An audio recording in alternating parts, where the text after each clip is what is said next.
Professores, diretores e gestores de educação em todo o país estão envolvidos com as discussões da Base Nacional Comum, que tem o objetivo de criar um currículo mínimo a ser adotado por todas as escolas do país. Para falar um pouco sobre essa experiência da construção de um currículo comum em outro país, no caso Singapura, no Sudeste Asiático, que transformou seu sistema educacional a partir da década de 60, eu converso agora com Lee Sin Kong, ex-diretor do Instituto Nacional de Educação de Singapura, sobre essas estratégias adotadas por lá. Mr. Lee, thanks for the interview. Thank you. Eu perguntei para ele como a experiência de criar um currículo comum em Singapura pode ser inspiradora para as discussões de hoje no Brasil sobre a base nacional. No meu país, o sistema educacional funciona dentro de um modelo centralizado. Por isso, existe uma instituição de referência que formula as políticas nacionais, incluindo aí a questão do currículo mínimo para todo o sistema educacional. Mas o desenvolvimento desse currículo tem que seguir alguns passos fundamentais. Em primeiro lugar, a gente tem que definir quais serão os resultados esperados ou as metas da educação, ou seja, a gente tem que encontrar respostas para uma pergunta importante. Para que estamos educando nossos estudantes? É justamente essa definição exata dos objetivos educacionais que irá orientar em que sentido esse currículo mínimo deve ser desenvolvido. Depois disso, a gente precisa olhar para quais conhecimentos e assuntos precisam ser incluídos e, mais adiante, desenvolvidos para que nossos estudantes possam se sentir preparados para alcançar as metas educacionais. Agora, o terceiro passo será o seguinte. Depois que o currículo mínimo e seus componentes estejam desenvolvidos e antes de aplicá-lo nas escolas e levá-lo ao conhecimento dos estudantes, você precisa dotar os professores de uma compreensão bem clara da filosofia desse currículo e de como ele pode contribuir para o alcance das metas educacionais. Somente quando os professores estiverem realmente capacitados e prontos para transmitir esse currículo, seja ele um currículo novo ou revisado, quando eles sentirem para que ele serve, que eles estarão preparados para a aplicação do currículo da forma mais impactante, na direção certa para alcançar os resultados com os estudantes. Como a política pública pode envolver os professores nessa reforma educacional, como, por exemplo, a que foi implementada em Singapura?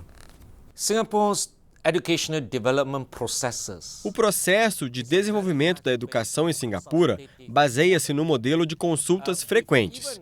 Mesmo na época em que queríamos desenvolver as metas de aprendizado, o Ministério da Educação consultou os empregadores, os profissionais, os pais e responsáveis e a população em geral. Essas contribuições foram levadas em consideração na hora de consolidar o que as metas educacionais seriam. Os professores que estão à frente de tudo serão muito mais consultados e suas opiniões, seus comentários são levados em consideração durante todo esse processo.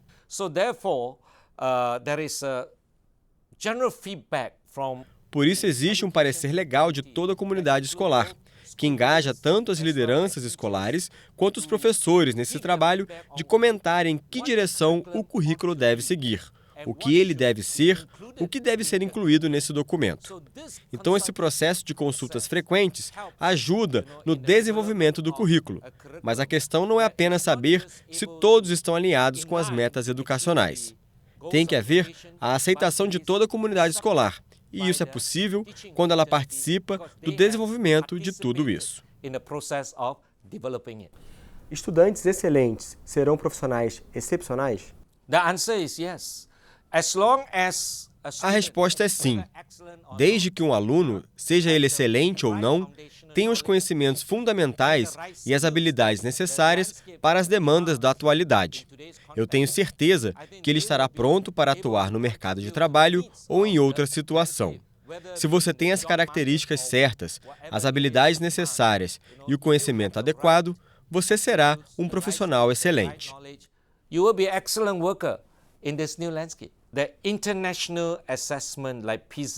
Os exames internacionais, como o PISA, não direcionam o desenvolvimento do currículo proposto aos estudantes de Singapura. Como eu disse antes, O currículo é construído a partir das nossas metas educacionais, que contém as referências do que deve ser ensinado e construído com os nossos estudantes. Conteúdos que sejam relevantes dentro da perspectiva de trabalho na atualidade. Durante esse processo de auxiliar os estudantes na busca pelos resultados, nós nos fazemos algumas perguntas fundamentais, como, por exemplo, quais são os conhecimentos que precisamos ensinar? A partir de respostas para essas perguntas, que desenvolvemos as habilidades nas quais, ao saírem da escola, os alunos serão proficientes e estarão preparados para lidar com as demandas do século XXI. Meet the demands of the new 21st century landscape. Nós olhamos as avaliações internacionais, como, por exemplo, o PISA, que testam tanto o conhecimento quanto as habilidades, porque elas nos fornecem uma compreensão e indicação de que estamos fazendo a coisa certa. A boa performance dos nossos alunos não é resultado de um currículo que pretende alcançar notas altas nessas avaliações internacionais, mas nós usamos esse ótimo resultado para reafirmar que estamos no caminho certo.